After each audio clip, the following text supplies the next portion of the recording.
बहुत स्वागत है आपका द प्रिंट लाइंस में। मैं हूं अभिनेंद्र। सत्य, निष्ठा और गुरु के लिए समर्पित एक शिष्या जिसके प्राण से पूरा देश हैरान है। प्राण ऐसा कि प्राण न बचे, लेकिन यह दृढ़ निश्चय और अटूट श्रद्धा का प्रतीक है जो उत्तर प्रदेश की राजधानी लखनऊ में देखने को मिल रहा है। लखनऊ के आनंद आश्रम में साध्वी गुरुमा आशुतोष शामवरी ने अपने गुरु को जिंदा वापस लाने के लिए समाधि ले ली है। एक हफ्ते बीत जाने के बाद भी सेवादारों को उम्मीद है कि साध्वी गुरुमा अपने गुरु को वापस लाने तक समाधि में रहेंगी। सेवादारों ने बताया है कि साध्वी गुरुमा ने 28 जनवरी 2024 को समाधि ली है। हालांकि डॉक्टरों की टीम ने बताया कि सिर्फ उनकी धड़कनें चल रही हैं। राष्ट्रीय महामंडलेश्वर बाबा महादेव और मैं परम पूजनीय परम वंदनीय माँ आशुतोष शामवरी जी का एक छोटा सा सेवक हूँ, बाबा महादेव। और मेरी माँ गुरु माँ ने 28 जनवरी 2024 को सुबह 4:33 पर निर्वीर समाधि ली है। और इस समाधि का उद्देश्य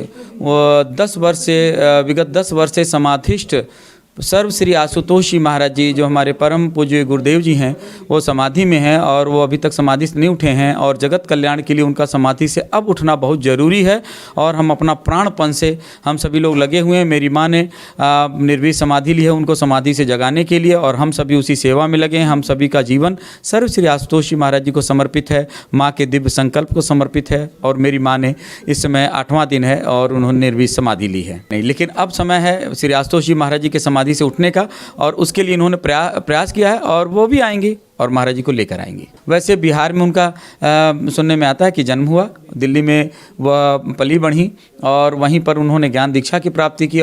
आप लोगों ने हाईकोर्ट में कोई याचिका दी है? हाँ, हमने हाईकोर्ट में याचिका दी, जब क्योंकि विज्ञान और अध्यात्म का बड़ा झगड़ा रहता है और ये ऐसी दिव्य समाधि है, लोगों को बुद्धि से समझ नहीं आएगी, कल को कोई दिक्कत पैदा करें तो एक समस्या आ जाएगी। तो इसलिए हमने हाईकोर्ट में एक याचिका दायर की कि मेरी माँ ने निर्वीर समाधि ली है और चूँकि उन्होंने वापस आने को कहा है और उन्होंने कहा है कि मेरे शरीर को सुरक्षित रखना, तो मैंने हाईकोर्ट में याचिका दायर की कि हमें अनुमति दिया जाए, हमें हमारे गुरु माँ के पवित्र देह को सुरक्षित रखने के लिए, क्योंकि इस समय वो आत्ममुक्त हैं तो थोड़े समय बाद वो आएंगी। तो इसलिए हमें उनका देह, पवित्र देह संरक्षित करने के लिए हमें अनुमति प्रदान किया जाए। यहीं पे उन्होंने समाधि ली और उनके शरीर को दिव्य पवित्र देह को यहीं पर सुरक्षित रखा गया।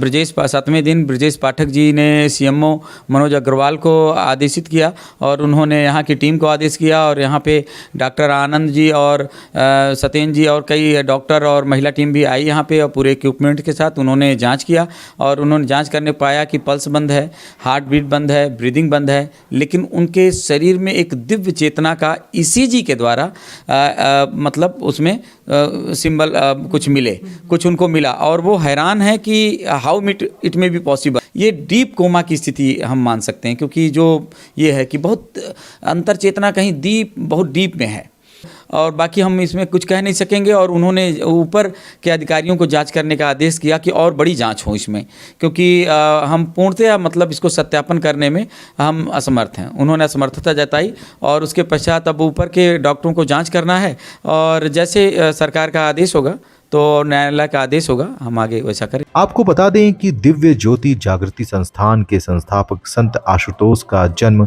1946 को मधुबनी जिले के लखनपुर में एक हिंदू ब्राह्मण परिवार में हुआ था। आशुतोष ने अपने पारिवारिक पद को एक सद्गुरु या पूर्ण गुरु की खोज में जर्मनी से मास्टर्स पूरा करने के लिए छोड़ दिया ताकि आत्म प्राप्ति हो सके। ऐसा माना जाता है कि वे हिमालय, वाराणसी में कई गुरुओं से मिलने भी गए थे। कुछ लोग मानते हैं कि आशुतोष महाराज 29 जनवरी 2014 को इस दुनिया को अलविदा कर गए, लेकिन उनके अनुयायी मानते हैं कि वे जीवित हैं और समाधि या गहरी ध्यान की अवस्था में हैं। 1 दिसंबर 2014 तक उनके शरीर को DJJS के प्रबंधन द्वारा एक फ्रीजर में रखा गया है, इस दृढ़ विश्वास के साथ कि वे ध्यान से बाहर आएंगे। हालांकि डॉक्टर इसे अंधविश्वास मानते हैं। शिष्यों का मानना है कि समाधि में जाने से पहले उन्होंने अपने शिष्यों से कहा था कि वह दोबारा इसी शरीर में लौटेंगे। इस आदेश का पालन करने से उनके भक्तों का शरीर आज भी सुरक्षित है। गुरु के समाधि में लीन होने के बाद अब 28 जनवरी को पूरे 10 साल बाद उनकी शिष्या साध्वी ने भी समाधि ले ली। अब करीब 10 दिन हो चले हैं। बताया जा रहा है सांसें और धड़कन अब नहीं चल रही हैं, लेकिन साध्वी जिंदा हैं।